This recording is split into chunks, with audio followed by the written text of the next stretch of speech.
তোমরা আগের ভিডিওতে দেখেছিলে সবাই নদীতে চান করে নিয়েছে, এইবারে সব ডালা কিনছে পুজো দিতে যাবে বলে। আর জানো তো আমার মা সব থেকে বড় ডালা কিনেছে, আর এই দোকানদার ডালাটা বেলপাতার মালা দিয়ে সাজিয়ে দিল। আধ ঘন্টার মধ্যে মোটামুটি সবারই পুজো দেওয়া হয়ে গেছে, বেশি টাইমও লাগেনি।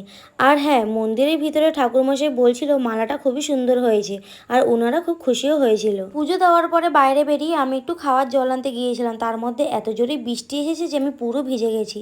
আর আমার খুব খিদেও পাচ্ছিল, তাই ভাবলাম একটু নিরামিষ ঘুগনি খেয়ে নিই।